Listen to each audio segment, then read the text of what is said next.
da mucho, mucho gusto estar con ustedes por estos pocos momentos que vamos a estar juntos por medio de este video. Good evening or afternoon, my wonderfully esteemed students, depending on the time you view this video. It brings me great pleasure to be with you all for the next few moments we're going to be together. So what I hope to do is provide you all of just a very brief survey of a lecture over chapters 1 through 3. And what I hope to really do is just give you all, like I said, a survey of the chapters. I won't be talking about every single concept, term, or vocabulary idea that's discussed in your in the chapters, your assigned readings, because my job is not to basically regurgitate everything that's in the book to you all as college level students. You should be reading at a college level. You should be able to consume the academic literature. But I want to go ahead and provide some context and some supplementing of the instruction that you're receiving through your text with some verbal and visual instruction, because that also helps. We have multifaceted learners, and that's what I hope to do. Okay, so it's not going to be exhaustive or comprehensive, but it is at least some development and some adding on to what you're learning about. Okay, all right. That being said, let's go ahead and begin. The first concept I want you all to really kind of think about is, and your chapter actually touches a little bit on this, right? Your chapter talks about what is sociology. Well, and sociology is the systematic examination and study of society and how it interacts with individuals. Sociology entails and encompasses a whole lot. Okay, within sociology is psychology. Within sociology is economics. Within sociology is history. Within sociology is ethnic studies. Within sociology is Chicano studies. Within sociology is educational psychology. Within sociology is education. Within sociology is research methods, quantitative as well as qualitative methods. Within sociology is criminal justice. Within sociology is mental health. Within sociology is a lot. Okay, so and that's a really important idea that you all want to keep in mind. One of the things I want to kind of begin with is first and foremost explaining the sociological imagination. So remember, you read a quote about this. You read an excerpt from this chapter by C. Wright Mills. And the idea behind the sociological imagination is that an individual, in order to better understand their life chances, needs to understand where they stand in history and where they stand in terms of biography, geography, and where their story is. Okay, because if you can better understand where you are geographically and historically situated in a particular time in a particular place in the broader picture of history and in society, you have a better understanding of what your chances are of realizing a particular ideal, a particular reality, or a particular aspiration, best in line with that positionality. Okay, so positionality is, it encompasses your race, your class, your socioeconomic status, your gender, your sexual orientation, your religion, the nation you live in, your nationality, your documentation status, it just entails everything, your positionality. And within your positionality are your dispositions, your values, and we'll talk about that when we get to chapter 3. But that's where the sociological imagination begins. If you look at your life, and what Mills identified first and foremost is that we all have troubles, right? Troubles are problems that are personal to us, okay, that we experience through our lives as we live out our lives, okay? That's not the issue though, okay, because we have troubles, and those are very personal experiences related to the challenges associated with our positionality in life. But we fail to realize very often the role that society plays in the construction of those problems, especially in a highly individualistic culture and society like the United States, and especially in a society that socializes all of us, right, through the process of socialization, primary socialization, secondary socialization, to basically identify with individualistic explanations for why our lives are the way they are. So in individualized societies, more collective societies, people are able to better understand their situation because of the fact that they're not socialized into an individualized identity, okay, generally in a highly individualized society like ours. And that gives them opportunity to really kind of identify and troubleshoot what the issue really is. And so the issues, when we talk about troubles, we're talking about personal challenges. And when we talk about issues, it's how those troubles are constructed by the broader society in which we live, and the role that society plays in the construction of problems and troubles that people have within their everyday lives. Okay. A good example that I'll give you is let's say that someone's experiencing a divorce, is going through a divorce. Okay. A divorce is a highly personal trauma. It's a personal trauma for the divorcees. It's a personal trauma for the children, right, that are dealing with the fallout, very frequently internalizing their role in that, inadvertent or advertent. And we really understand, because we live in a highly individualistic society, we really understand divorce to be like a personal issue, a personal trouble. It's a personal problem that a person has. And that divorce directly results from, in our highly individualized society, from the decision making that individuals make. Two individuals or one individual, really, right? One individual doesn't want to be married anymore. They want a divorce. And that's where the trouble begins, right? But when you look at, for example, the phenomena of divorce from a sociological perspective, yes, you don't try to say that the decision-making process is not part of that whole trouble, okay, that a person may experience. But you ultimately try to contextualize that divorce in lieu of a bigger picture, of a broader picture. So, for example, associated with the trouble of divorce is, from a sociological perspective, is the ways in which we as a society define marriage.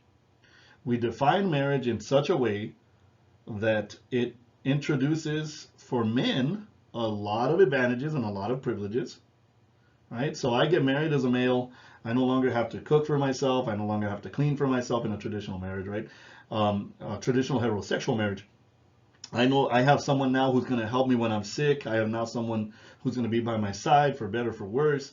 I enter a marriage relationship, and that marriage means less work for me. I have less of the load to carry, and now there's someone to carry the load with me. That's not true for women.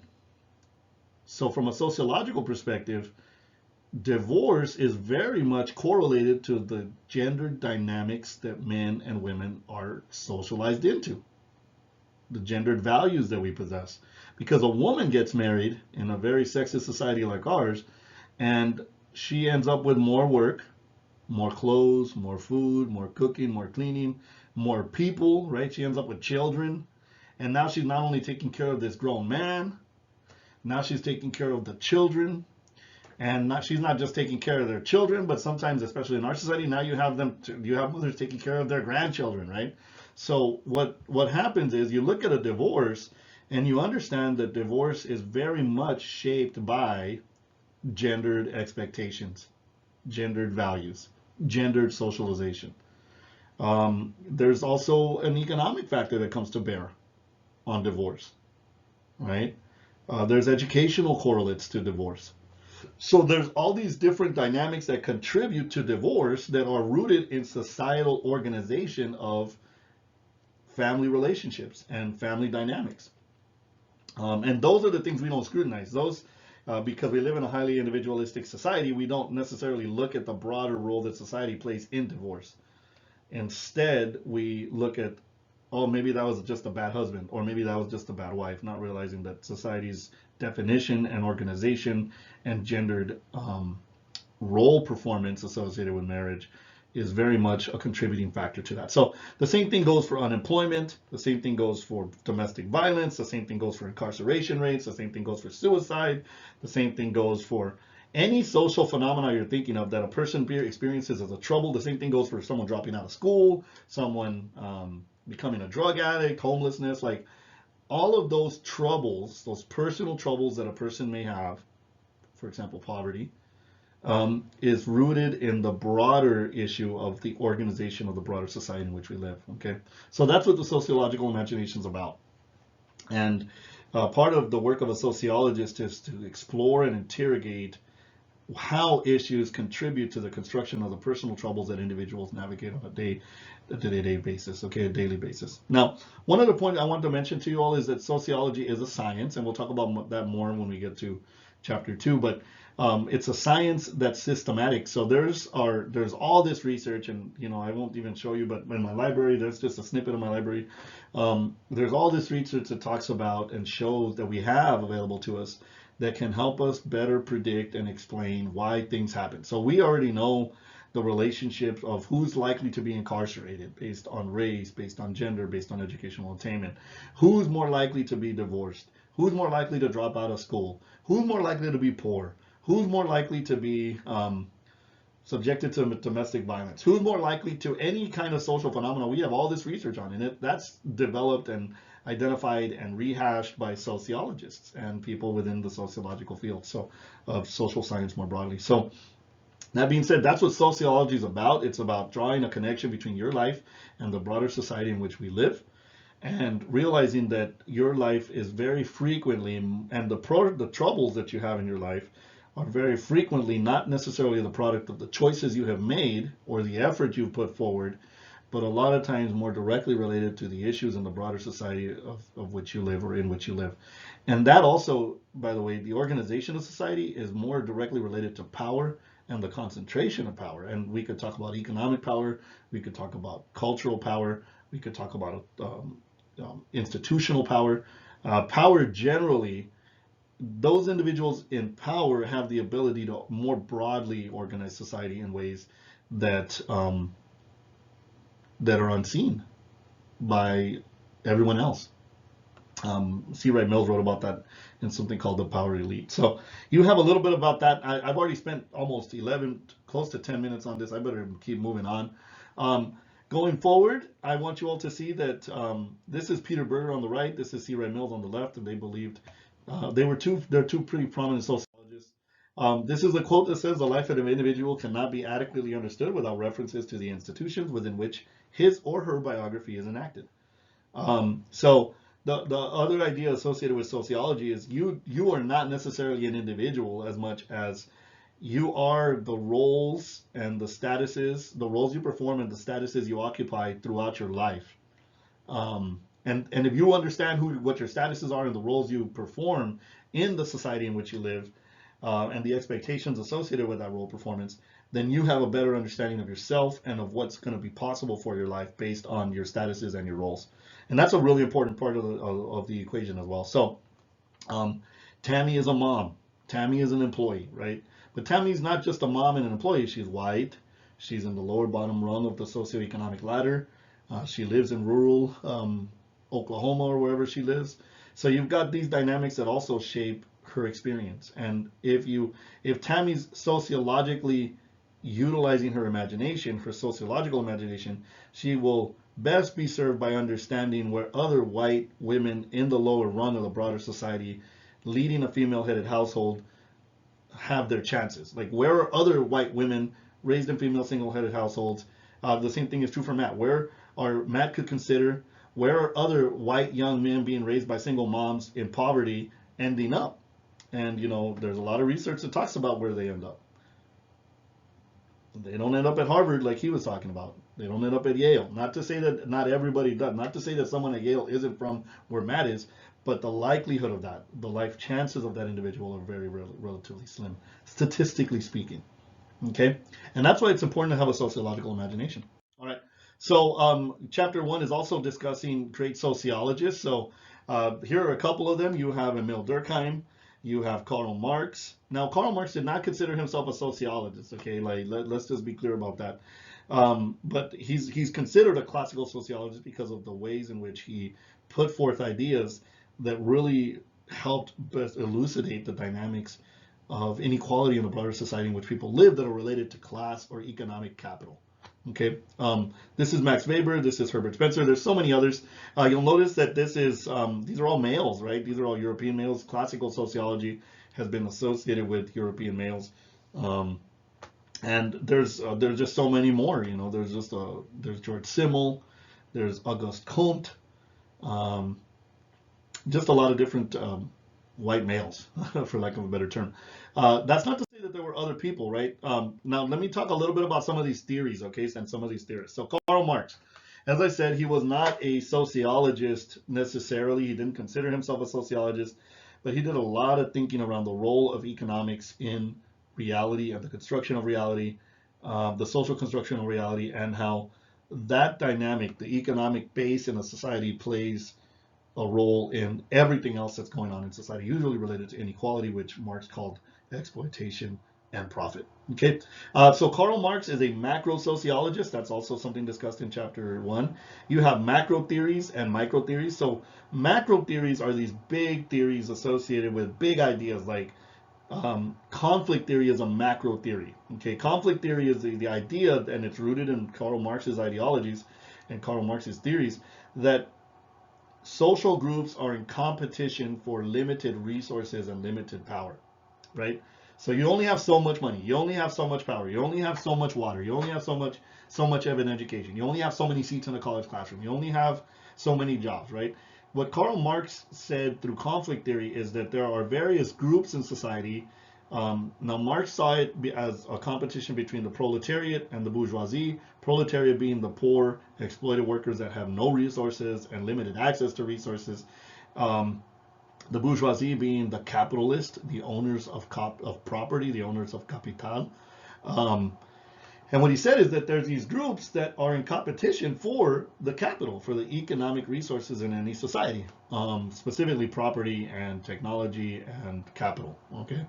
And later on, Karl Marx's conflict ideas were extrapolated to gender, to race, to sexual orientation, and to other ways in which there is inequality present in a society and there's competition. So a good example is, yes, Karl Marx saw society in Bolshevik, with the Bolshevik Revolution in Russia and in other places, communist uprisings and communist ideologies kind of presenting themselves, related to the fact that there are all these mass numbers, these huge masses of people that are, at his period of time, without money, without resources, living deplorable conditions, living within deplorable conditions, living in deplorable work conditions, with limited chances for life, right? Like at the time that he was living and writing and thinking, heavily exploitable human beings, right? The only thing they could sell to a bourgeoisie capitalist was their bodies and their time. And, you know, that still holds true today. When you go for a job application, the only thing you're really offering these people is your time, which is invaluable because, you know, time is very limited. That's a very limited resource. And your body, because, you know, your body is what's going to be used to produce wealth and profit for the company that you go to work for, or the people that ultimately employ you.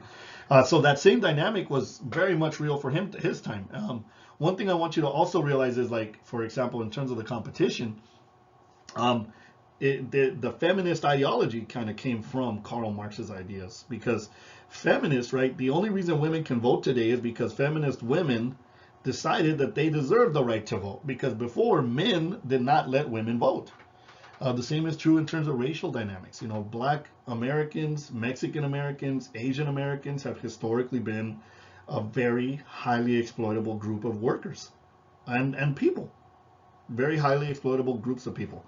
And if not for the laws like Brown versus Board of Education, they would not be able to get an education, people of color.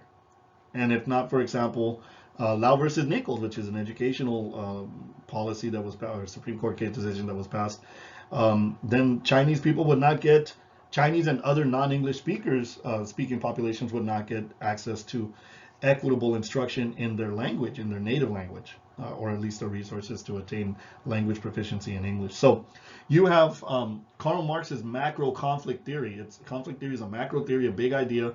You have race, you have gender, you have sexual orientation, you can extrapolate it to religion, to just a number of different groups of people that are competing for power to be able to have their voices heard.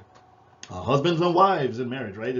As feminists, it's not a coincidence that as feminism came to prominence, that divorce rates increased, and that domestic violence, for example, had laws passed against it, because domestic violence existed, but before women were elected into positions of congressional power, we didn't really have a lot of laws against domestic violence, because guess who was making laws? Men, right? And men didn't, I don't know if they didn't see problems with domestic violence, but they sure as heck didn't want to legislate against it.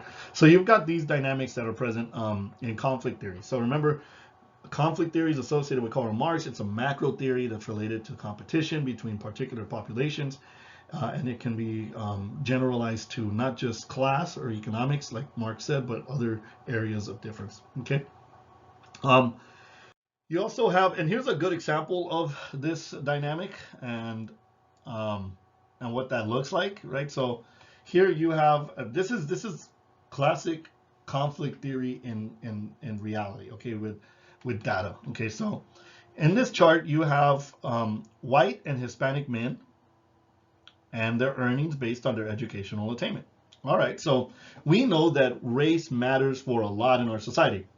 So if you're looking at things from a conflict perspective, you would take Marx's ideas and say that racial minorities are exploited at higher rates than non-racial minorities. So you could infer that white males will make more than Hispanic males based on an educational outcome, right? Now the interesting thing is that even when white men and Hispanic men have the same level of education, there is still a gap between how much they make. Okay, so if a high school dropout is white, he can anticipate making about $27,000 a year. This is a little bit dated, but just kind of hold on to this for mental notes. And then a Hispanic man can expect, if he drops out of high school, to make about $20,000. So there's about $7,000 less. Now go on to college. Okay, that's a $7,000 gap. Let's say that both these men don't drop out. They go to college. You'll notice that a white man with a bachelor's degree can anticipate making close to $52,000, and a Hispanic man can anticipate making close to $41,000, or about $41,000, close to $42,000. You'll notice that the gap widens the more education that the minoritized population tries to acquire. So it's kind of like being given a lead in a race that you will never be able to catch up in.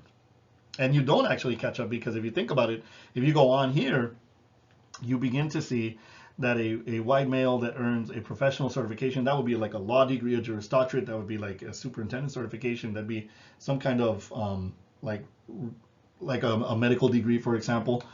A white male getting that kind of certification can anticipate making about $100,000 a year. A Hispanic male about $60,000 a year, which sounds mind-boggling, right? That gap blew up, right? It was $10,000 with the 4-year degree. Now with 12 years of education, 12 to 13 years of education under your belt, it widens to $40,000 of difference between white men and Hispanic men. So that's just one example of Karl Marx's theories. You could also extend it to gender. So if you look at white men and white women, so on this side of the chart you have white women and you have white Hispanic women, but let's just look at the white women. So a white man who drops out of school can anticipate making $27,000 a year. A white woman can anticipate making $17,000 a year. So that gap is actually wider for women, white women, than it is for Hispanic men. And that shows the disadvantage of being a woman. That shows the sexist dynamic, the sexism that's present in terms of female and male earnings. Okay, because yes, these men are racial minorities, but they're men, and that's an advantage that white women don't have. And that's why they earn $10,000 less. Or maybe not why, that's not causation, but it certainly is related. Now let's go on to say, okay, let's see, a white man earns $51,000 for a 4-year college degree. A white woman is looking at making $15,000 less than that. So the gap, again, widens for women more so than it does for men. Okay. And then you go on to a doctorate, right? Professional certification. A white male, $100,000 a year. A white woman, even beneath that of a Hispanic a Hispanic male. A white woman with a specialization, a certification, can anticipate making less than $60,000 a year. So the really interesting thing is that this is where I want you all to just kind of really see what Karl Marx is talking about. These are not coincidences. From a sociological perspective, your race and your gender will influence how much your earnings are, regardless of your educational attainment. And that gap is always going to be present between a population that is privileged or resource rich and a population that isn't. Whether that's due to class dynamics, race dynamics, or gender dynamics, sexual orientation dynamics, abilities dynamics, linguistic dynamics, et cetera, et cetera. One thing I want you all to kind of keep in mind too, though, is how long does it take to get professional certification? Well, okay, I'll just use myself as an example. I have a bachelor's degree, which is 4 years. I have a bachelor's degree in teaching education. I've got and I've also got a degree in practical theology, by the way. But I'm endorsed to teach K through 8. Okay, um, and bilingual. I have bilingual education endorsements. I have social studies at the secondary 8th through 12th endorsement, and then I also have a superintendency. But let's get to just the 4-year degree. So I got my 4-year degree. Then I got my 2 years of a master's degree in sociology. Then I got my 4 years of a doctorate in educational leadership and administration from Washington State University. So now I've got 6 with my 4-year and 2-year, and then another 4. That's 10 years of education, and then another year to get my superintendency. So what I want you all to see is, right, that's 11 years of education. So to get here, let's just say it takes 10 years of an education to get to the 100,000, maybe 12 years to get to the professional certification. Here's what I want you all to see. Let's just look at the gender dynamic, because race is always a touchy subject for people. But when we look at it from a gender perspective, a white male only has to go to school for 6 years to earn more than a woman who goes to school for 12. A white male who goes to school for, and this is on average, okay? Like I said, we're not talking about exceptions here. We're talking about on average. A white male who goes to school for a master's degree and spends 6 years can anticipate earning about $62,000. A white woman who goes to school for 12 years can anticipate making less than that. So what that means is that men have 6 more years of freedom from school than women do, and they will still earn more. And that just shows the gendered, privileged positionality of males and sexism. Okay, all right. So I'm going to kind of keep going. I spent way too much time on that. There was another slide I was going to talk about that kind of highlighted that point as well. But you can see that these dynamics are still present that Karl Marx identified, right? So you have here the top 5%. So let me explain this. This is the median income for households over from 67 to 2014, right? So 77, 87, 97, 07, 17, so for close to 50 years, okay, 46 years.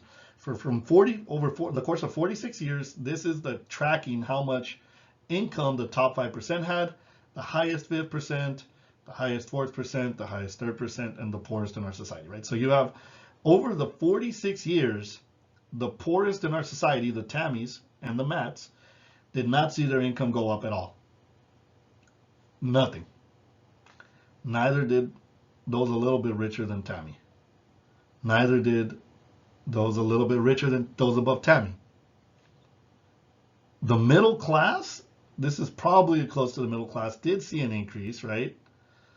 But the increase is it's from about $55,000 to about $70,000, $80,000. So it did go up quite a bit, okay? The middle class went up, but it didn't go up nearly as quickly or as significantly as those who are already wealthy. Because in 1967, the wealthiest Americans were anticipating $175,000 a year in 1967. In 2014, they were making close to $325,000. So it went up 100%, over 100%. Okay? That's a lot of wealth. You'll notice their wealth increased while these people at the very bottom didn't see any kind of change. And that's Karl Marx's ideas in reality. That's the statistics and the data behind Karl Marx's observations, which is the rich will get richer and the poor will stay poor. And guess who gets to make policies around poverty? Not the poor, the rich. All right? So, and there's like all these other charts I could show you, family income in terms of high and low, how much children with wealth and children with wealthy parents and how much children with parents in poverty spend on themselves, and then educational backgrounds associated with it. Here's another kind of classic idea that kind of captures Karl Marx's perspective. This person here stole $3 billion in terms of white-collar crime, and we'll talk about that in chapter 7, fraud.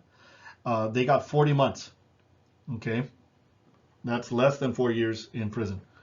This person, who happened to be a black man, an African-American male, and homeless, he stole a $100 bill from a bank, and he ended up getting 15 years. And then what's crazy, check this out, he actually returned the money. He went back and returned the money. Okay. He actually only took he took a $100 bill.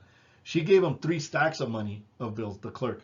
He only took a $100 bill, and I'm not trying to minimize crime because crime is crime, okay? But this is the how Karl Marx kind of saw society. He's like, yeah, this person is closer to the rungs of power, because in order to engage in fraud of $3 billion of worth, you've got to have a high level of education.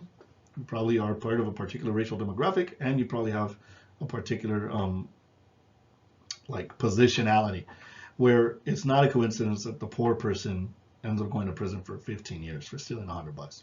All right, so that's Karl Marx. All right, so I went back to go ahead and continue with this presentation.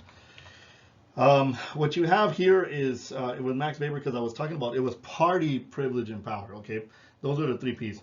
But what you have with Max Weber is he said, no, it's also about other things besides just money. And so, for example, people are pursuing political power.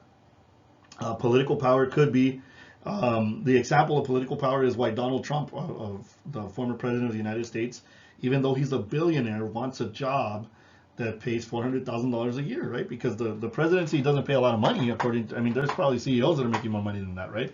But why would a billionaire want to be the president of the United States? And that's because there's political power, and that is power that you can't quantify, right? To be, and that's why people become politicians, and they kind of pursue political power, because that in and of itself means that you have a scope of influence and a sphere of influence that's much broader than just the money that you possess. Usually, though, like if you have economic power, you probably do have some access to political power. But there's also cultural or social status, right? Cultural power, or cultural capital. And that's where we talk about, for example, like celebrities who, like Kim Kardashian. If Kim Kardashian had not made a sex tape with Ray J, she probably never would have had access to the cultural influence, the cultural status, the cultural capital that she acquired, which basically made her a household name. And because she became a household name, she was able to acquire economic resources. And because she was able to acquire economic resources, she ended up being able to meet the president of the United States, President Trump, and work on criminal justice reform as a lawyer, right? She probably never could have become a lawyer had it not been for the sex tape that she produced with Ray J and had disseminated. So that being said, society, according to Weber, is multidimensional. Another term associated with Max Weber is Verstehen, and that's a German term that's associated with the subjectivity of the particular knowledge that people possess. Okay, so in chapter 1, they talk about positivism and anti-positivism, or positivity versus anti-positivity. And the idea is that positivism is rooted in this idea that we can study society objectively, and if we study it objectively, we can increasingly enhance and improve the way society operates. Societies operate, but it's rooted in a very objective, distant kind of understanding and studying of society. Anti-positivism says, no, we need the subjectivity. Subjectivity is important. That's what Max Weber was talking about when he talked about Verstehen. That is, it's important to understand something not just from a distance, but also from the experiential perspective that a person close to that situation or social phenomena possesses. A good example of that would be, for example, and I guess the illustration I can give you is, as a doctor, as a male doctor, I will not know childbirth like a woman who gives birth to a child. So let's say that I study about childbirth, I become a medical doctor, and I deliver babies. I know childbirth. I know it in terms of my academics, in terms of my brain, maybe a little bit in terms of my heart, but I do not know childbirth, regardless of how much I know about it, like a woman knows childbirth after she's given birth to a child. So even though I have all this education, and let's say this woman doesn't have the education of delivering children, a medical degree, she may possess, especially from this Verstehen perspective, she may possess knowledge that's just as valuable, if not more valuable, than the knowledge that I possess. Okay, so that's an important point. Max Weber is also associated with this idea of the Protestant ethic, and it was a big old study that he did on basically the contributions of capitalism to the development of the West. Okay, and by West we're talking about Europe and certainly North America. And what we're talking about there is that, and today we would think of it as North America, right? But the idea is that the Protestant ethic is rooted in a religious ideology called Calvinism that talks about the election and predestination of individuals to salvation. And Calvinism introduces this uncertainty about someone's salvation, which basically leads to a desire to avoid profligate spending, to avoid profligate wastefulness and indulgence in the senses, which is this Protestant ethic, and as a result of that, the accumulation of wealth. And his study actually talked quite a bit on how the West became wealthy as a result of the Protestant ethic and the uncertainty that people had around their salvation. All right, so that's a little bit of that.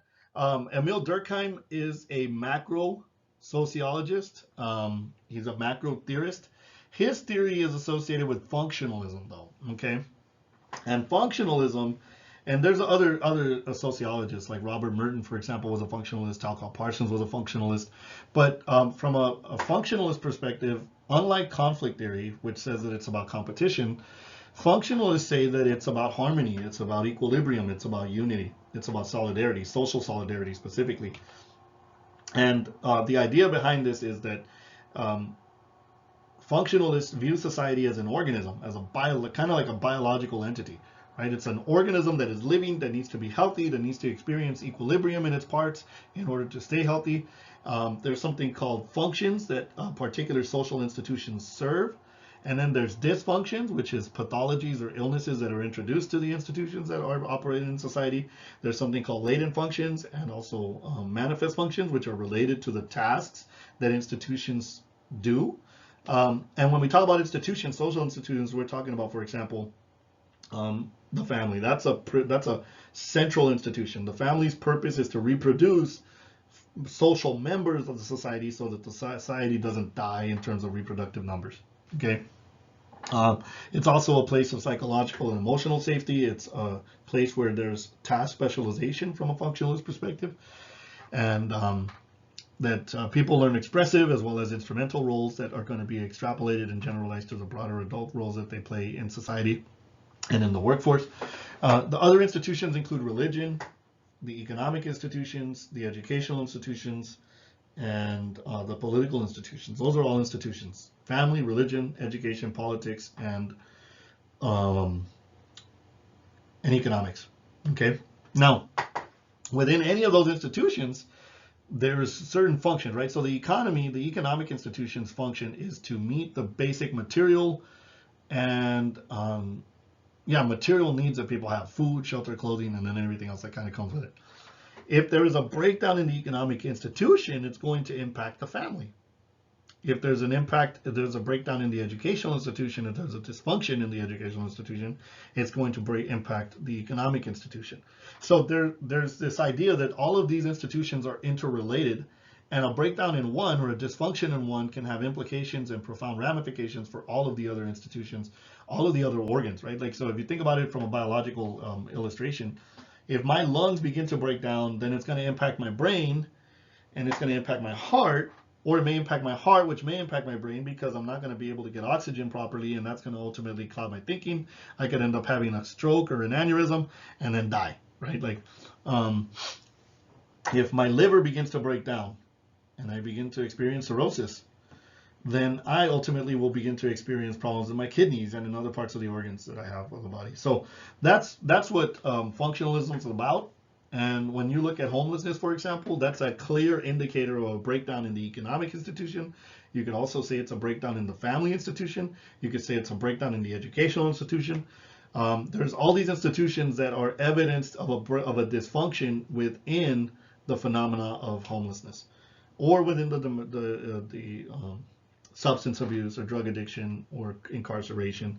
Like any of the institutions you look at, you can find the functionalist perspective and apply it. Like school shootings, for example, from a functionalist perspective, show a breakdown in the educational system, or maybe in the family system, because there's a socialization that takes place within the family that is clearly not helping students realize that human beings should not be shot, killed, and maimed because of a personal offense that someone has taken or exclusionary practice that someone has been subjected to.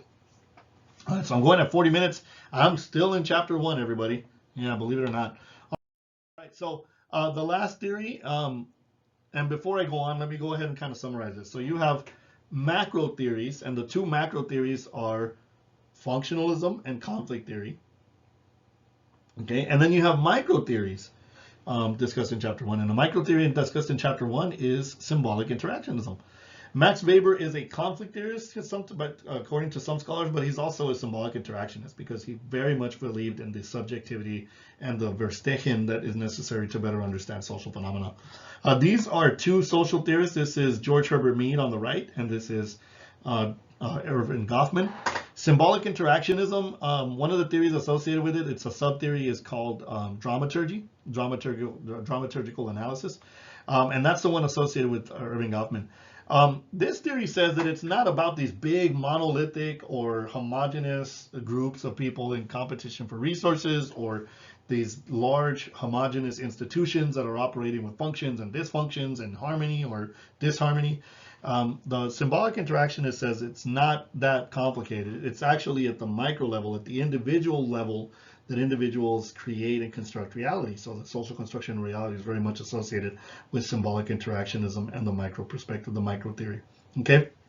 And this theory says that society reacts, the individuals are socialized within society to react to the symbols and the meanings attached to the symbols associated with that socialization. So, for example, many of you do not want to listen to me speak about sociology. Many of you have so many other important things and meaningful things that you would rather do besides listen to this lecture. But all of you have been socialized to believe that a piece of paper, like a college degree, is totally worth listening to this old man talk about boring material like sociology to you. It's not boring to me, it's boring to you, I'm certain, because so many students they're not interested in sociology. But you'll get through the boredom because of the symbol, which is a piece of paper that says you're a college graduate, right? And that's basically it. The same thing for if you think about like why you wake up at 5 in the morning. You wake up at 5 in the morning to go to work, even though you don't want to go, because of the meaning of the dollar signs attached to that work, right? So you go through the work for the dollar signs. And what's crazy is like all around you, people are chasing symbols. People are chasing symbols when it comes to degrees, when it comes to money and paychecks.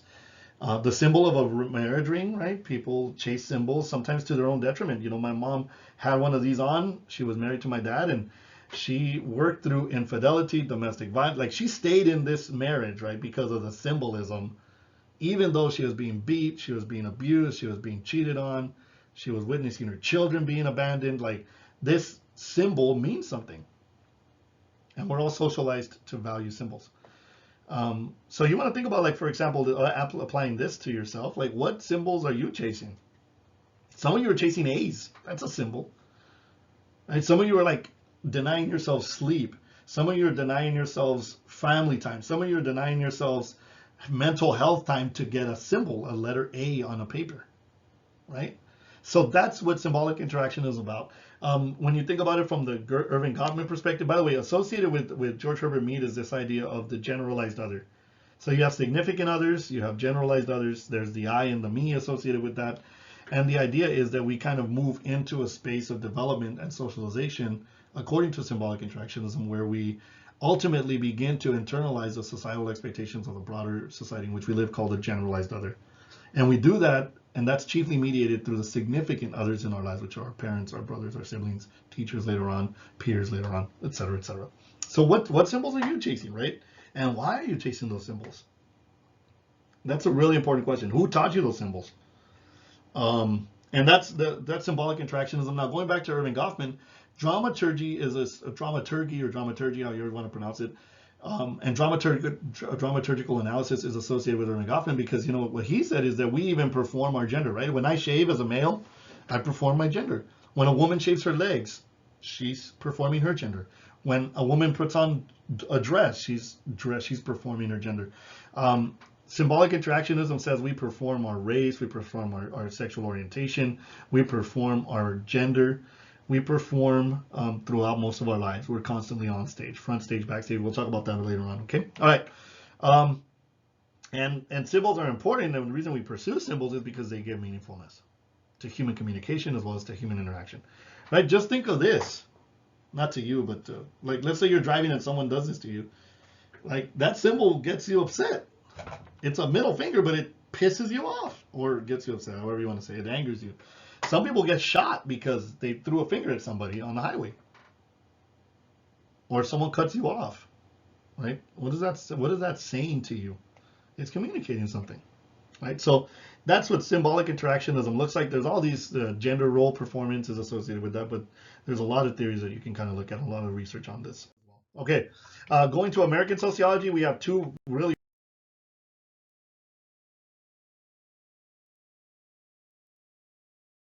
famous Americans. W.E.B. Du Bois, he was the first African American to graduate from Harvard. Associated with his theories are the double bind consciousness, or the double consciousness of racial identity and racial status. So he was actually talking about race and racism way before any white sociologist who got famous for it did, right? So today, a white famous sociologist that's talking about race is Robin DiAngelo. She talks about white fragility and how there's basically an inability within white Americans to have the tolerance to engage in critical racial conversations around privilege and disadvantage. And she says white fragility, right? From the white fragility perspective, she says that white Americans, when confronted with privilege, like for example, the idea of white privilege or white advantage, they get sensitive, they get triggered, and they ultimately find themselves defensive, lashing out, crying, and emotionally volatile. That white fragility and all of the research that Robin DiAngelo does on white fragility is something that W.E.B. Du Bois was talking about way before Robin DiAngelo, but he never really got recognized for it. And a lot of that has to do with him being black. He was a black American. And black Americans have historically had to get past the racialized dynamics of their identity and the perceptions that people have of who they are because they're black, and racial minorities in general, Hispanics, Asians, Mexican Americans, Filipinos, any racial minority you can think of has had to work through that deficit framing that they lived through. Jane Addams was another famous sociologist that was an American. She actually founded the Hull House, and that was a home that was built to really kind of provide really needed access to resources and support for immigrants coming into the country in Chicago during the 1920s and 30s, which is a really seminal role. So that's also going into chapter 1. That's also the tension associated with, like, why is sociology important? You know, sociology could be used to improve society, but there's some sociologists that says no, that say that's not my job. My job is to study society. It's not to improve it. The job of politicians is to improve it, right? My job as a sociologist is to study society and then tell the politicians what the problem is and what the problem looks like and the dynamics contributing to that problem. But some sociologists say their job is not social reform. W.E. Du Bois and Jane Addams disagreed with that. They were very much anti-positivistic. They believed that sociology should be done and not just studied. And that's the tension, right? Why is sociology important? Well, some people believe it's important because it helps us better understand society, and that's good enough. And then other people believe it's important because it should be used to inform and enhance and improve the quality of life of the people around us. This quote highlights the difference between macro theories and micro theories. If you look at this big picture, that is macro theories, look at the big picture, you can see the whole quilt, but you really lose a lot of the details associated with any individualized patch. And when you look at it from a micro perspective, it's kind of like looking in here. I want you to look into this patch here that says twinning, Goring 1979 to 2000, Bellamy. You look at this, and if you focus your attention on it, you can see these things using your peripheral vision, but you can't really see the detail associated with that either. So micro and macro theories work in tandem to better help elucidate the dynamics of the society in which we live. Okay? All right. So chapter 2. Chapter 2 is talking about the types of research. We have qualitative and quantitative research. Qualitative research is research that's done usually, and we'll talk about some of the methods associated with it, but you have ethnography, you have critical ethnography, you have case studies, you have different kind of dynamics associated with it, but a lot of it is just really kind of looking at research that you can't really easily measure. the dynamics or the phenomena associated with it. There's also quantitative research, and that's the majority of sociological research, rooted in a very positivistic kind of framing. The great majority of sociology research is quantitative and statistical. Like, so for example, you're looking at logarithms, you're looking at quadratic functions, you're looking at the explanation, R squared, as well as betas associated with how much power a particular variable has on a particular outcome, talking about independent and dependent variables. You look at causation and correlation, you know, causation being the thing that causes another thing, and then correlation being the thing that's related to a particular thing, okay? So there's a relationship, a correlation between educational attainment and criminal activity or criminal behavior, okay? The more educated a person is, the less likely they are to be engaging in criminal activity, okay? That's not to say that people with educations are better people. They're more moral people. They're certainly not. But it's to say that the more education you acquire, the less likely you are to engage in criminal activity. Okay? It doesn't make you a better person, but it does reduce the likelihood of you creating. And that may be related to the educational opportunities that are afforded to you because of the educational attainment you acquire, not because of your morality. That's just to highlight. So you have quantitative research and you have qualitative research. In my library back here, we have all types of research. I can give you like a couple of examples of some of the research that's out here that's quantitative or actually qualitative. So let me give you this one right here. I'm trying to see, what is qualitative research? So you have this research right here, and it's a sociologist named Elijah Anderson. He wrote a really powerful book more recently called The White Space. But this book is called The Code of the Street, and he lived in Philadelphia for I think he's lived there his whole life, but he did this study in inner city Philadelphia to really better understand the violence that was taking place in these communities of color. Economically disadvantaged, racially isolated, and racially segregated communities where people were being shot because of the way they look at someone, right? So someone would be walking by, they make eye contact, and someone would say, what are you looking at? What are you looking at? And they would shoot somebody, or someone walking by with a new pair of shoes would get shot and killed because of the new pair of shoes they had. So he was studying this phenomenon, and he found this. He basically created this study. He called it the Code of the Streets. And what he found is that people in the middle class have ways of getting respect and accruing privilege or opportunity and access to resources mainly through three things: money, educational credentials, and occupational status and prestige. Total socioeconomic status, SES, right?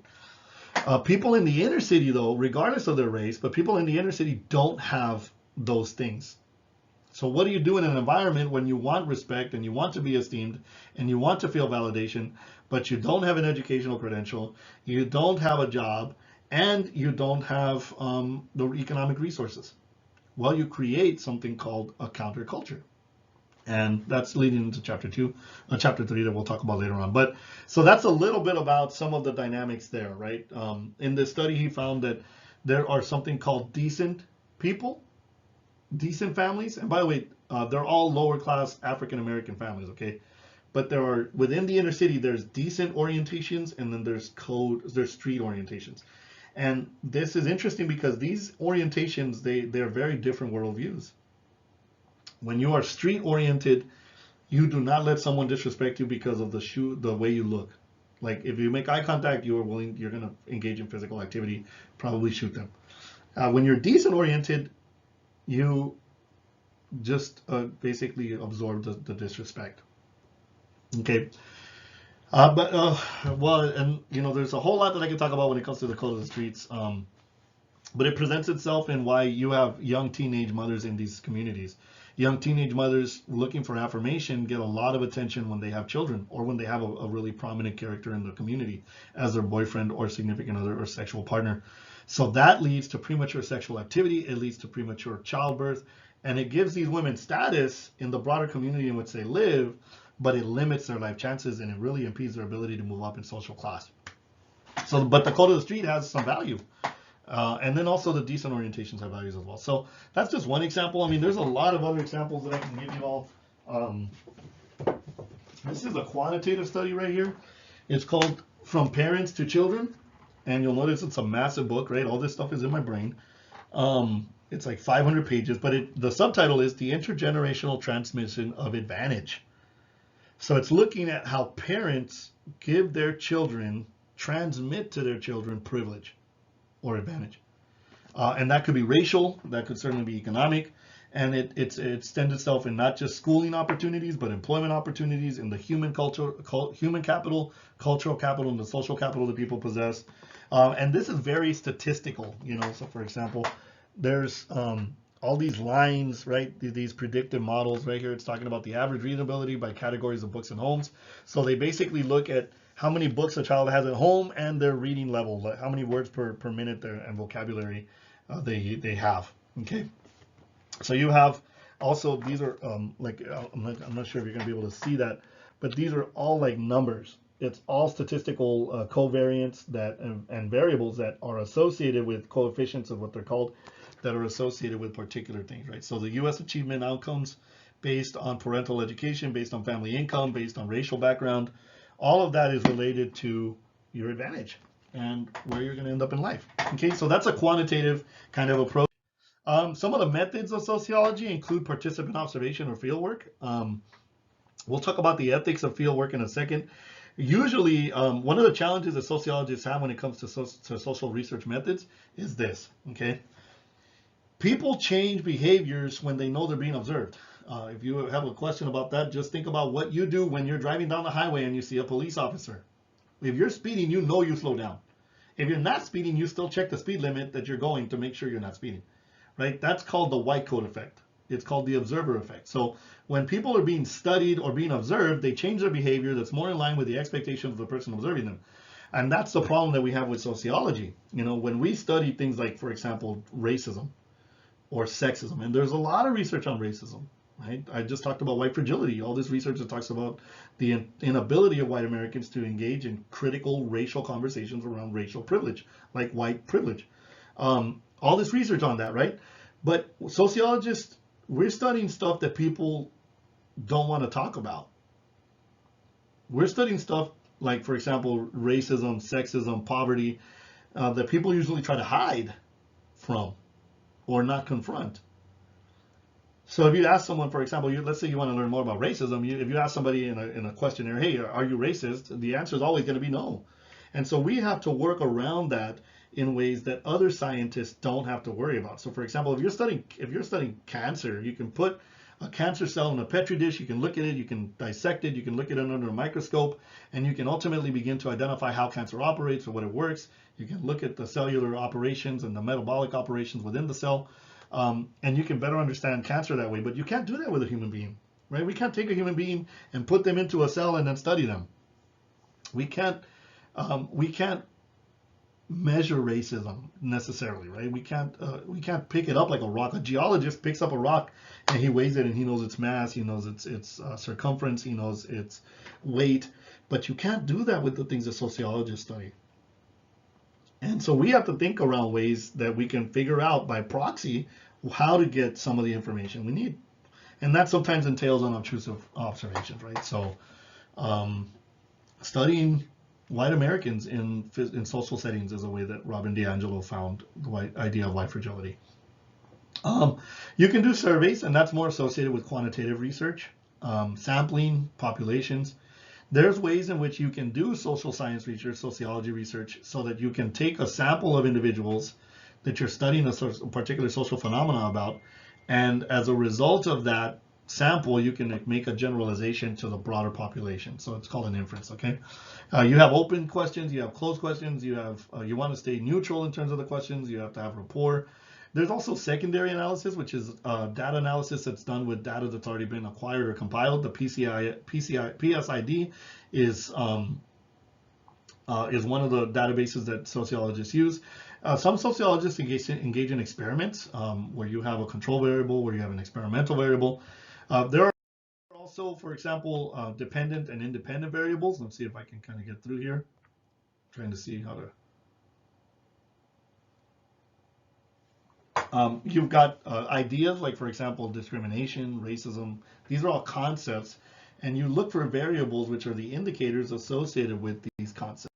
Okay, so let me give you some examples of how this operates in terms of like like the research, right? So if you look at this left side, there's an income gap between white Americans and other racial minorities. White Americans possess, oh man, you can't really see that chart, but the gap is pretty wide for, the income gap is pretty wide for white Americans against other populations. Like this one for sure, I think it says 55,000. Here it says like 35,000. This one says like 25,000. But here's the net worth of white Americans in Washington State, 110,000. This was in 2016. The net worth of Hispanics is 11,000. This chart doesn't have Black Americans or households of color because there were too few Black Americans as part of the sample that was drawn. The income rate, the income poverty rate in Washington State, though, you'll notice it's much lower for white Americans. In 2016, it was lower than it is for Native Americans. You'll notice for Native Americans, for example, it's almost 3 times higher. For Black Americans, it's 2 times higher. For Hispanics, it's 2 times higher. For Asian Americans, it's a little bit higher than white Americans. So there's all this data that kind of highlights that. You have some of the disparities in income that I talked about earlier.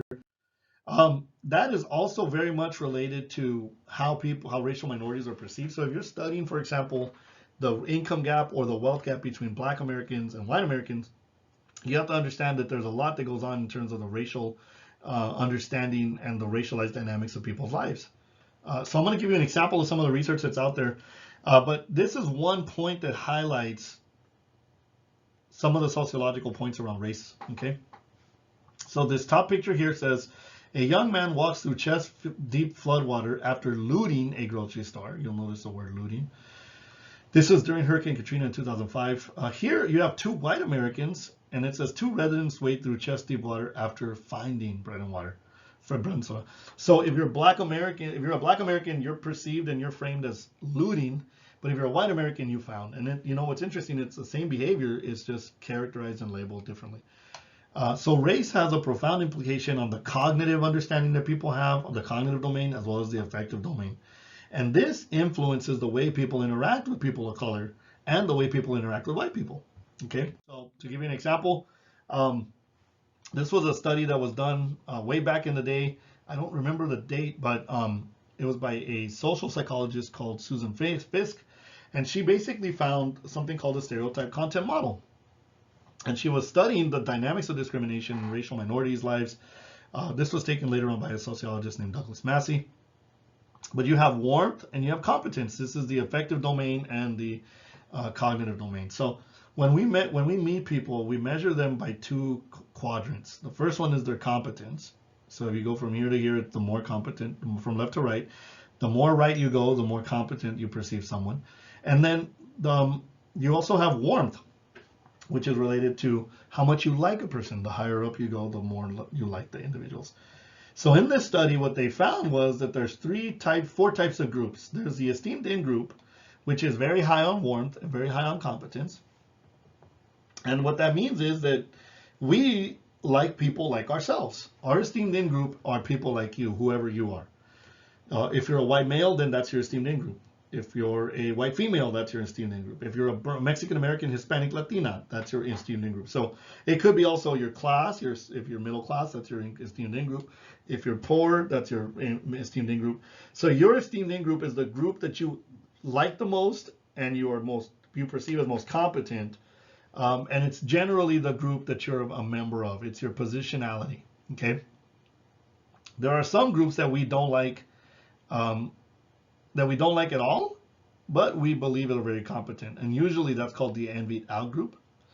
There are pitied out groups, which are groups that we like a lot, but we don't believe are very competent. So this could be like, for example, the disabled, the elderly, the blind. These are groups that we just feel sorry for. So my son has Down syndrome. He's 8 years old, and a lot of people feel sorry for him. They say, oh, I'm so sorry he has Down syndrome. Right? They like him a lot. They say, what a beautiful child. But they feel sorry for him. So that's pity. Okay? Now, in this study that was looking at race, they were talking about something. There's a group that doesn't have a lot of warmth and is not viewed with a lot of competence, and that's called the despised out group. And in this categorization, they were talking about this group. A despised out group evokes emotions like disgust, offense, and is not recognized as a human being, as a human group. Okay, the people that are members of this group are not seen as human beings. Some of the categories that the study was talking about are that fall into this group would be drug addicts, child molesters, rapists, the homeless, right? And then they threw racial minorities into this space. And initially you would think, how are racial minorities not seen as human beings, right? Especially because like we see they're human beings. But in the same way that homeless people are not seen as human beings, which is why they get their homes trashed by people, or why people see them so negatively. But the interesting thing is that the despised outgroup is a dehumanized population. And what that means is that they're not seen as human by the prefrontal cortex, which is the executive functioning part of the brain. And by the way, so I'll talk to you in the next slide about where this was found in terms of the research. But what's crazy is that when you start thinking about the experiences of racial minorities, there's a lot of evidence that gives testimony to the fact that they're dehumanized. So for example, racial minorities have been lynched, they've had their land stolen, they are historically today even they're being shot and killed by police officers, sometimes without any weapons in their hands. They're being shot by people who are not police officers. They've been lynched. Mexican Americans had their land stolen. Native Americans have had treaties, hundreds of treaties broken. They've been moved, forcibly removed from particular areas of the world and of their country. And that actually is more and more evidence for why, because you can only do that to people if they're not human, right? Like, and so that kind of illustration talks about some other research that's out there. And so I'm going to call your attention to this point right here. You'll notice it's let me see if I can highlight this right here. This right here, okay, so they showed 20 images to 80 images total, 20 in-group members, 20 out-group members, and they had a number of participants in the study. And what they did is they put these individuals inside of an MRI machine. And an MRI machine is basically reading your brain. It's doing a brain scan of the parts of the brain that light up when you look at particular images, right? Is it the prefrontal cortex? Is it the limbic system? Is it the, like, what part of the brain lights up when you're looking at a particular images? And what they found is, so they showed 80 images to these individuals who were part of the study. And this is what I want to call your attention to. As they viewed the various social images, the brains of subjects were scanned and recorded for their activity. As expected, investigators found that images of people representing in-groups, envied out-groups, and pitied out-groups triggered clear reactions in the medial prefrontal cortex. That's the executive function. Startlingly, however, images of despised out-groups did not. So let me reiterate that. When they showed people certain images, the brain saw them as people. But there was one group that the brain did not recognize as people, and it was a despised out-group, the racial minorities. Whereas out-groups triggered feelings of pity and envy were instantly perceived as human beings, those that were despised were not seen in social terms at all at the most fundamental level of cognition. And that's why racial minorities have a higher likelihood of incarceration, of being subjected to violence, of having their treaties violated, having to experience elevated rates of poverty, racial isolation, segregation, and discrimination, because they're not seen as people. So this is just some of the research. Okay, I'm going to kind of keep going on. They did this study when looking at females, and they did the same thing, right? They showed participants images of females. And one thing I want to call your attention to is right here. You'll notice nothing is here. And that's because all of us have a relationship with a woman, usually our mother. Okay, there's no way you cannot have a relationship with a woman. So that's why no one showed up in the despised out group. But look at the women that society socializes us to like, right? So for example, women who we like the most are housewives, wallflowers. They're very highly liked, or typical women, secretaries, very much liked. But here's the thing, they're not viewed with a lot of competence. So a housewife, what does a housewife do? A housewife cooks, cleans, and serves. We like women who serve. We're socialized to like women who serve. A wallflower is a young lady or a woman who looks pretty, or is attractive, physically attractive, or has some other kind of attractive traits, but doesn't talk, stays quiet. So we are socializing women and men to value women who serve and women who are attractive but quiet and don't say anything. And then look at the women we don't like. but we perceive as competent. Women that we are socialized to not like are career women. Women who want a career. Women who go and get four-year degrees, college degrees. Feminist women who have a voice, right? Like those are the women who were not liked in this study. They were perceived with very little warmth. And so there's all this sociological research that talks about this stuff. And that's sexism right there. When you do not like a woman because she is wanting a career for herself and to stand on her own 2 feet, or because she has a voice, and because she wants to be smart, that's sexism. That's discrimination, right? And you build it into systems, institutional discrimination, structural discrimination. Structural and institutional sexism are part of this process. And then when you socialize women to be valued because they stay quiet or because they serve or because they're helping, and you just don't view that, you view them with a lot of pity because of that, like that's not healthy, right? So, all right, so I've talked quite a bit about some of the research out there. This is research that was looking at the disparities in terms of environmental and ecological factors associated with being a lower class black and an upper class white. This is just to give you an example, right? Black Americans' household income in this study was $9,301. For upper class whites, it was $87,000. That is 9 times more income, probably 10 times more income, close to 10 times more income. African Americans are exposed to environments where they have a 1.198, right? That's the correlate right there, the correlation, where they're experiencing material disadvantage, social inefficacy, that is their schools are inadequate, their policing is inaccurate or is inequitable. There's no healthy male role models, and they don't have healthy mentors. Compared to whites, look at that, right? No parks, no good schools, no good things to do, right? So you'll find that when you're being raised in those kind of environments, there's a lot of disadvantage that's going to lead to different life outcomes. All right, so the ethics of sociology, really important, right? There's 2 experiments that kind of highlight the ethics associated with it. So you have Stanley Milgram's obedience study that was looking at why people do the things they do, and this was a really interesting study because it was rooted in this idea of understanding why people obey authorities even when they know that they're not supposed to. In Stanley Milgram's study, he was really trying to give light to what happened during the Holocaust and the mass extermination of homosexuals, Jews, and other people of difference, people with intellectual disabilities, the elderly, children, and racial minorities. So you found that in Stanley Milgram's obedience experiment. You want to let people know that they're being studied. You don't want to mislead people in the study. You also have Solomon Asch's conformity, which is basically, his finding was that people will conform to the perceptions of the group because of the social pressure they feel, right? It's very similar to groupthink, although groupthink, like I said, is a different phenomenon. So those are just 2 ideas behind the ethics associated with social research. You don't want to be duplicitous, you want to be transparent.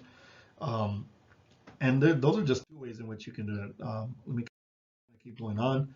So you have, as I mentioned earlier, you have independent variables, and that's the variable that causes the change. The dependent variable is basically dependent on the value of the independent variable. So your income, right, depends on your age. Your income depends on your gender. Your income depends on your occupation. So that's an example of what that looks like when it comes to dependent and independent variables. Also, 2 terms that are really important in Chapter 2 are the ideas of reliability and validity. Reliability is that the results of an assessment of a scale will actually produce consistent results over and over again. So you want your measurement instrument, usually your survey instrument, to be reliable. You also want it to be valid, so it has to accurately measure what you're trying to measure. So for example, going to validity, if I ask someone if how many times a week they beat their child, it's probably not going to have a lot of validity, okay? It will have a lot of reliability because it's always going to be none, right? People are going to say they never beat their children. So it'll be high in reliability, but very low on validity because it's not really capturing what you're trying to capture. I mean, it's explicitly asking you about child abuse, but it's asking a question in a way that's not going to be able to give you accurate data. All right. So Chapter 3, going on to the last chapter that I'm going to be talking about in this lecture before I conclude today's session. I'm going to slay today, and I did glow up. right? Those are just two terms that are associated with culture. Here is me in Macau, China, where I was visiting there doing some research with the University of Macau and an elementary school. That's my colleague Grace Blum. I'm gonna turn that off really quickly. All right. So, why do I share this? Well, because in China, they have different cultural values. So in chapter 3, you're learning about values, you're learning about beliefs, you're learning about mores, you're learning about folkways, learning about taboos, and you're learning somewhat to some degree about socialization. Here's an example of the fact how different culture is. We have a highly individualistic culture in our society.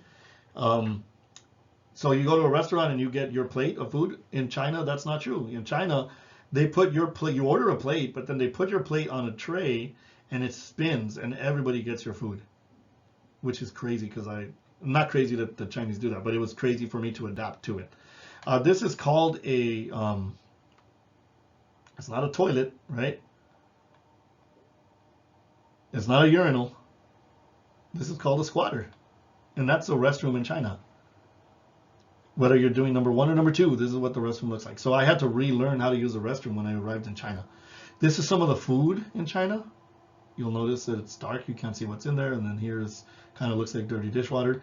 I had a very difficult time adapting to Chinese food, Chinese restrooms, and Chinese customs. Because in our culture, we don't see old people, generally.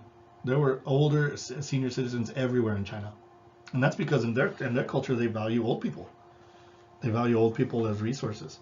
We don't. We throw away our old people. In our society, we put them in nursing homes because we don't want to see old people. The only time we see old people is when there's a commercial about help, I'm falling and I can't get up.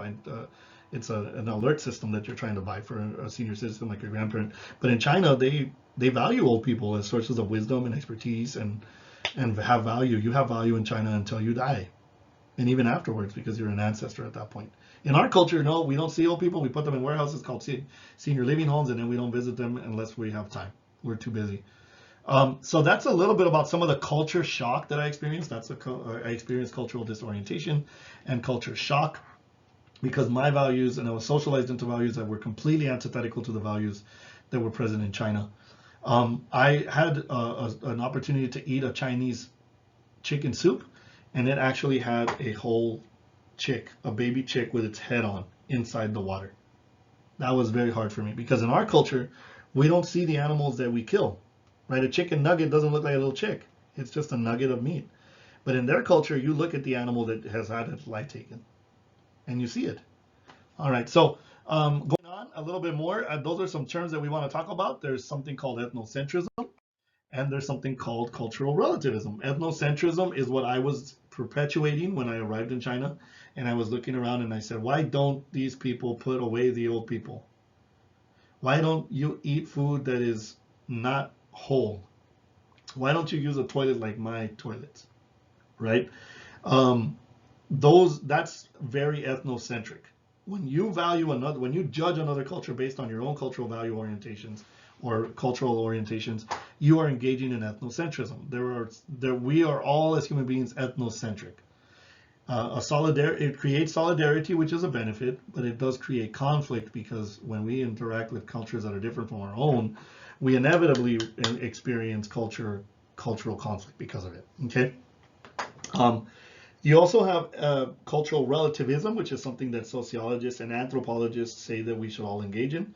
And that is the idea that when you look at a culture, you want to stop or abstain from judgment of the culture and try to better understand it from the cultural perspective of the participant verstehen, right, of the individual who lives in life through that cultural value system and cultural frame, right? What you have here is a culture tree. There are 3 layers to the culture tree. The first layer, you'll notice, is right here. You have what we see in the culture. And this is the least risky and the least likely to cause trouble for us as a society. Usually when we talk about the different foods, the different languages, the different music, the different hairstyles, different stories, like we're okay with this kind of culture because it's not very threatening. People say, oh, you like that music, I like this music, you can listen to your, or you like that food, I like this food, etc., etc. Not very threatening, very low emotional impact on the trust that's necessary for that kind of cultural exchange. When you go a little bit deeper, though, and you get to the trunk, then you start looking at the ways in which people are different. Okay, I'm going to erase this real quick. And what we're looking at here is how people, this is where we're looking at values and beliefs. So how people conceptualize time. What is an acceptable food source? Right? Sometimes we look at people who eat crickets, for example. In some cultures, people eat crickets. In some cultures, people eat jellyfish, right? Like some people in America would have problems with that. Some people in America would have a problem with looking at a chicken soup that has a baby chick whole, roasted, looking at you as you eat it, right? How eye contact is used, what kind of parenting practices people engage in, what it means to be whole, right? Being honest. This is where people end up. There's a little bit more, this is called shallow culture, and there's a little bit more trust necessary. It's a highly emotional impact if it's violated. So personal space, and let me give you an example. Females experience violation of their personal space very frequently because they're females. Males intrude on females' personal space. All of the women in this class who are listening to this lecture are familiar with the fact that they have had their personal space violated by a male. And that's because males are socialized into dominating spaces. Females are socialized into being submissive or at least acquiescing personal space to those in power who are trying to take it. Eye contact, as a Mexican American, you never make eye contact with a person in authority. But in schools, in white American culture, you're supposed to look at the person in authority. I remember going to school and my teachers would say, look at me when I'm talking to you. And I would look down out of a sign of respect, because when I would look at my mom, if I ever tried to make eye contact with my mom would say, pobre de ti si miras mis ojos, ¿eh? ¿Qué me estás mirando? ¿Por qué me estás mirando? That's what she would say. My mom would say, why are you looking at me? Don't you dare look at me. And so in my Mexican American Hispanic Latino culture, eye contact is supposed to be avoided when being spoken to by a person in a position of authority. Whereas in American culture, white American culture, it's expected. So you have these cultural shifts that people have to engage in, and a cultural reorientation people have. Think about the concepts of time, like how some cultures use time. In America, time is money. But in other cultures, that's not true. In other cultures, relationship is what's most valuable with the time that you have. So here in our culture, that's why college is the way it is. Like, how are you using your time? Like, from the time the quarter starts to the time the quarter ends, with the exception of my class, right? Like, my class, I give you one assignment and I leave you alone, but all these other classes are probably encroaching on your time. Because we believe that productivity is associated with the use of time, and the use of time is associated with money. And if you're not being productive, then you're worthless. Time is to be used to make money in American culture, or time is to be used to be productive. If not, then you're seen as lazy. But that's not how all cultures use time. There are cultures where time is not about money.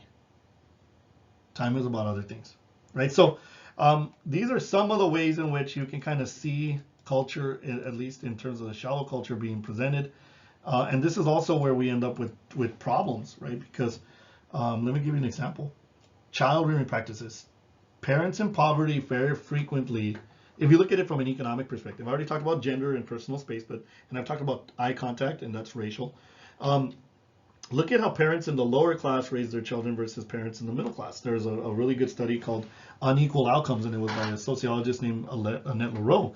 She found that parents in the middle class raise their children with a sense of entitlement, and children who are raised in poverty are raised by their parents with a sense of constraint. Privilege, constraint. Privilege, disadvantage. So the sense of entitlement that middle class children have is all a product and a consequence of the child rearing practices that parents in the middle class have with their children.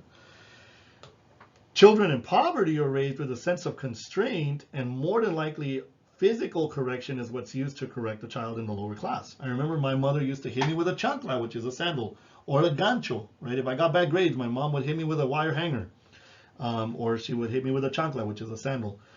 Parents in the middle class use verbal correction most of the time. Now that I'm trying to be in the middle class, I speak to my child instead of hit them.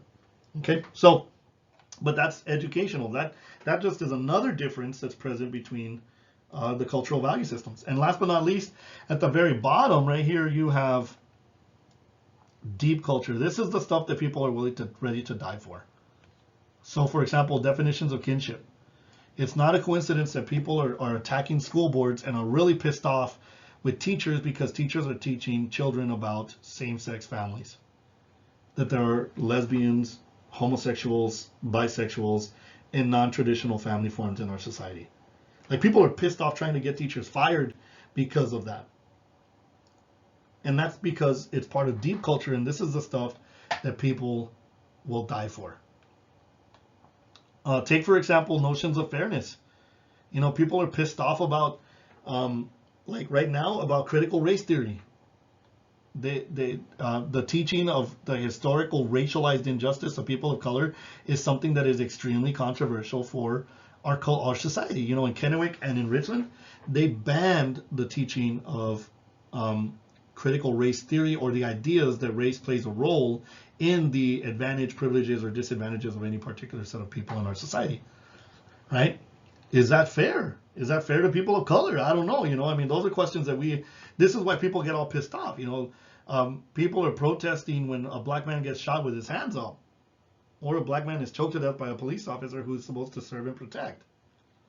Right? Like, people are pissed off at, and I'll give you an example. There was, what is fair? There was a Mexican-American young man named Luis Ramirez. He was in Shenandoah, Pennsylvania. He was an undocumented immigrant, and he came out to help a young lady who was being sexually harassed by 5 white high school football players. This was like in 2012. He came out and he said, hey, stop harassing her, leave her alone. They beat him to death. Okay, or actually they beat him. He ended up in a coma. He ended up dying. And the white 5 young men were found not guilty by their community in a trial of their peers, a jury of their peers. Is that fair? Can you kill a Mexican-American man and not be found guilty? They were found not guilty by a jury of their peers. Right? So there's notions of fairness, and people on both sides are fighting this stuff, right? People that are part of the Black Lives Movement are saying this is unjust, and then people against Black Lives Movement are saying, well, just behave, right? Do what the police officers say. So you have these conflicts, and these are really very, very dangerous concepts to touch, because culturally speaking, people will die for this. This is why, for example, you think here, the spirituality and concept of a higher power, this is why we had September 11th and radicalized Muslims crashed into the Twin Towers in New York and in the Pentagon, and were willing to die. Because the United States, the producer of pornography and capitalism and all of these things that other nations view as evil, is the great Satan from their perspective, from the spiritual perspective. So you have these ideas too that are related to culture, and that's where you have your values, that's where you have your beliefs. Last but not least, I'm going to touch a little bit on the intercultural developmental inventory, and this is really important because when we talk about ethnocentrism and cultural relativism, this is where we're at. Okay, first things first, I want you all to see that all of us are somewhere here on this intercultural developmental continuum. This is basically a spectrum of where people are based on the cultural perspectives and cultural differences that they see around them. So you go from an ethnocentric monocultural perspective to a multicultural relativistic perspective on the right. Okay, so let me go ahead and start with explaining what this chart is talking about. Here you have 3% of the population are in denial about difference. Okay, and what that means is that people at this perspective deny that there's any difference. They're like, I don't see color, or I don't think there's a difference between being a man or a woman, or I don't think it matters that you're homosexual, right? This is a person, 3% of the population will say that they miss the difference, that they don't see it. Now, I want to share that all of us are somewhere here because of the product of our socialization. We are born into our experiences that lead us to experience particular things and to see the world a particular way. There is no bad or good on this spectrum.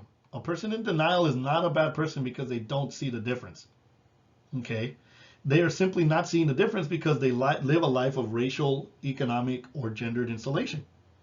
Okay, they don't see the difference because, like, for example, they don't see why someone's poor, because they live in a community where poverty is not very, very real. It's like something they see on television, but it's not anything real to their lives. Some people are there. Now, if you go on to polarization, you have a little bit more. You have about 16% of the population in polarization. And what that means is that in polarization, they see difference, but they judge it from an ethnocentric perspective. Okay? That means they see, like, for example, they see the Black Lives Matter movement or a black man getting shot with his hands up, and they'll say, well, why don't you just behave? Or they'll tell a woman who's experiencing sexual harassment, well, why don't you dress appropriately, right? They judge the difference in terms of class. They like, if it's looking at poverty, they say, well, why don't you work harder like me? Or why don't you go to college like me? Usually they're going to judge difference from an ethnocentric perspective. If they're looking at homosexuality, they're going to say, well, why don't you just be straight like me? Right? They're going to say those kind of statements because that's kind of how they understand the world. They see the difference and they say, oh, that's so bad. Why don't you be like me? Right? So if it's racial, if it's in terms of sexual orientation, if it's in terms of class, they say, well, try to be like me. So for example, if you're a non-English speaker, they say, well, why don't you learn English? Right? Now, of course, here's the thing that I want you all to see.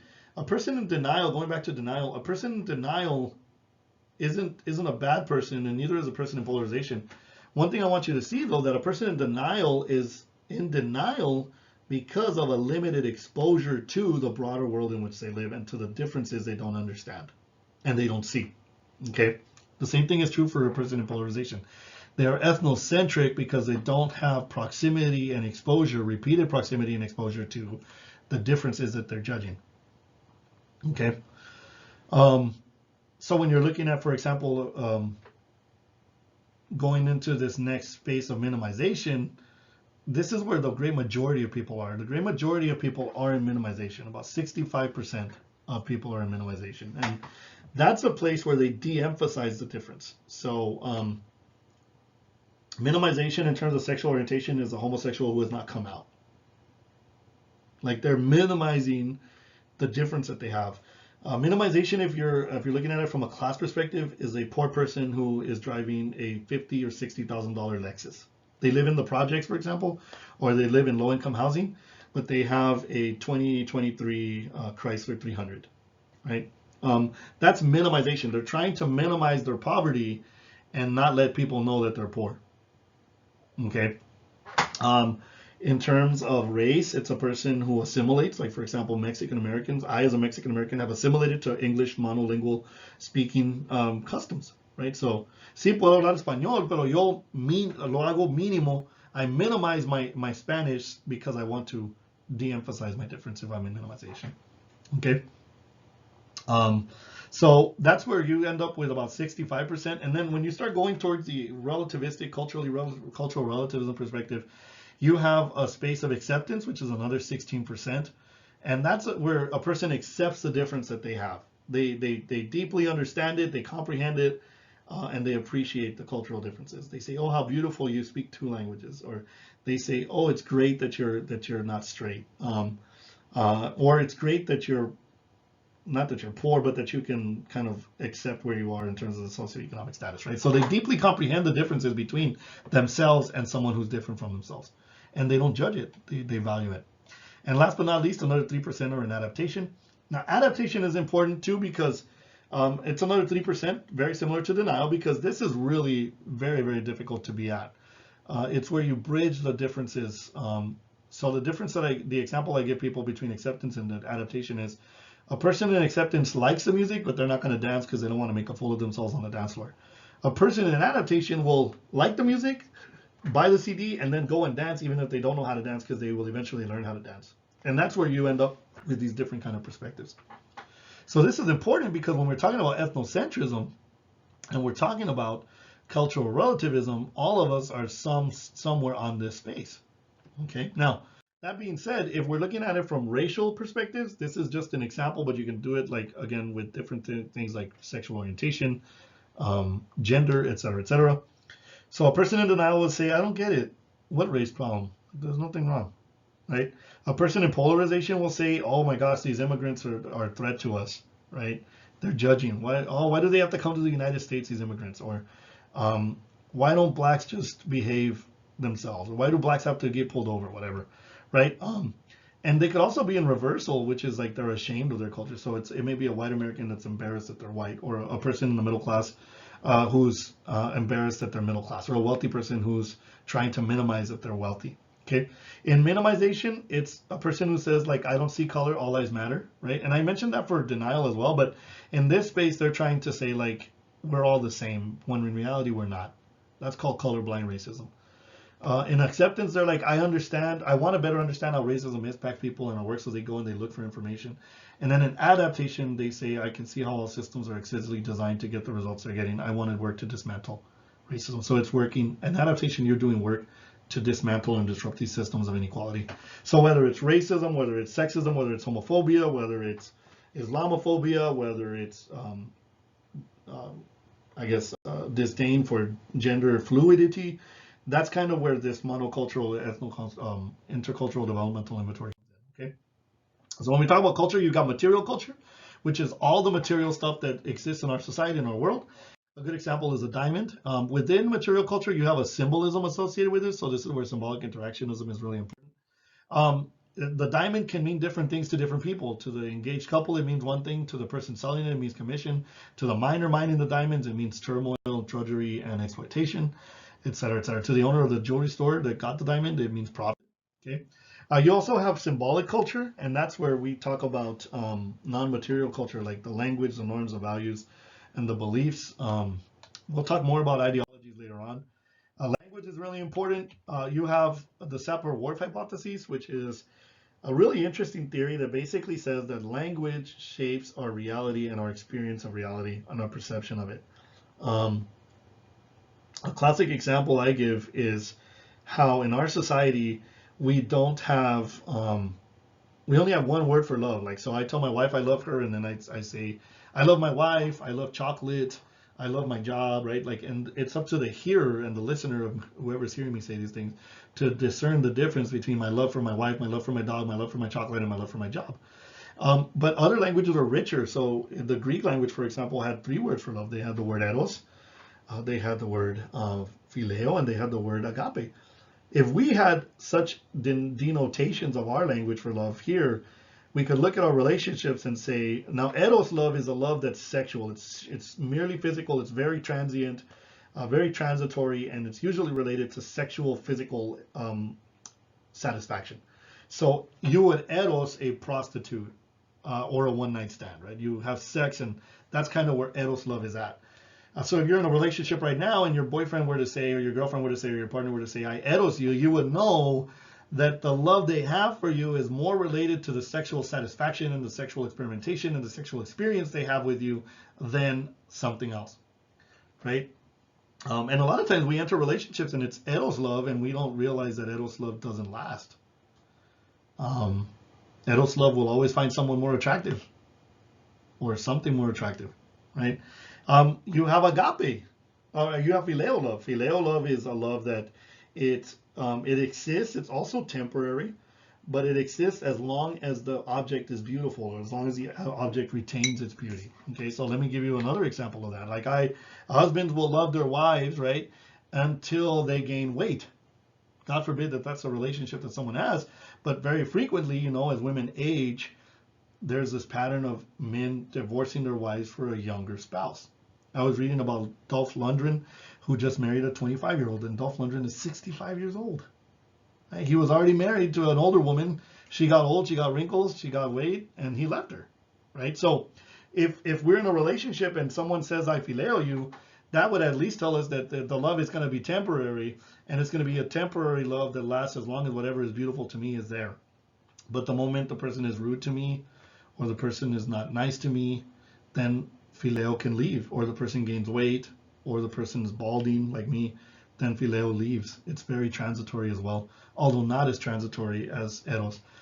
And so you could, if you had a relationship, if we had 3 words for our word love in our language, we would be able to tell someone I eros you or I phileo you, and it would give us a better understanding of what kind of relationship we have. Agape love is a love that is not rooted in the object as much as in the lover.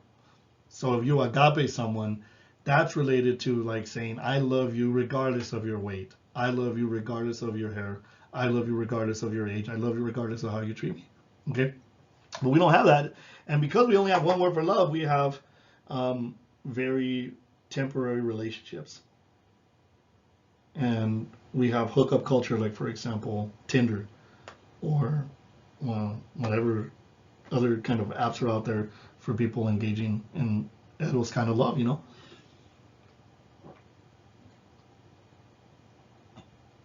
I've been going a very long time, so I apologize for my needing water, okay?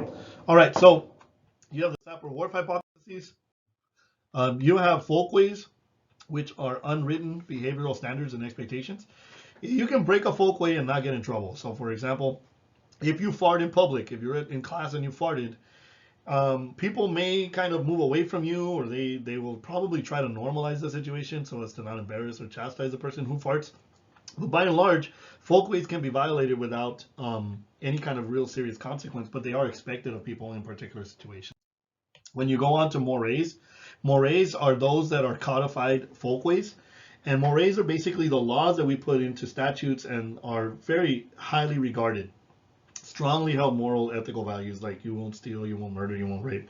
Those are expectations that we have for people, and there's laws to sustain that. The legitimacy of the state upholds the mores that we have in our society. A third type is taboos. Taboos is another thing that's really a more intense moray. Your text talks a little bit about cultural imperialism, and I wanted to just kind of say, like, what happens with cultural imperialism is the dominant values and the dominant norms of a particular population with power become the norms that everyone is expected to assimilate, accommodate, and ultimately internalize as their understanding of values and cultures. When we talk about culture, we talk about subcultures. So subcultures are groups that exist underneath the dominant frame, and they coexist within this frame. Okay, if you think about it in high school, it's like your cliques in high school. It's like the dorks and the nerds and the stoners and the cheerleaders and the jocks and the skaters and the goths and the emos and the loners, like all these different kind of cliques. Like you exist in this culture, but you're all kind of different. You have a distinct language, you have a distinct attire. And in our society, we have lots of different subcultures. There are class subcultures, there are race subcultures, there's music subcultures, there's fashion subcultures, there's economic, racial subcultures, ethnic subcultures, etc., etc. The difference between a subculture and a counterculture is the subculture coexists with it and doesn't reject the dominant culture's values and existence. It just makes different ones. The counterculture is a culture that rejects the dominant cultural values and actually develops practices that are in opposition to it. So, for example, the Amish, they only send their children to school to the 8th grade, so they're a counterculture. They don't believe in automation, so they don't drive cars. The Black Panthers movement, the more militant strand of the Black Panthers movement, was very much a counterculture, just like white nationalists that are on the far right. So you have the far right, like neo-Nazis, like in this picture here. So you have different kind of countercultures, and these groups are countercultural because they oppose the dominant values of the society, right? Like, so our culture says that we're all equal, but neo-Nazis believe that whites are superior to other races, right? That kind of example. All right, so cultural differences are important. You have something called the culture wars, right? So in the Tri-Cities, in Kennewick and Richland, they banned the pride flag in schools. And what does that say, right? What does that say to gay or homosexual school teachers, gay and homosexual parents, gay and homosexual students? They also banned, like I said earlier, the teaching of anything related to critical race theory or some aspects of critical race theory, which has just kind of been conflated with everything else related to inequality.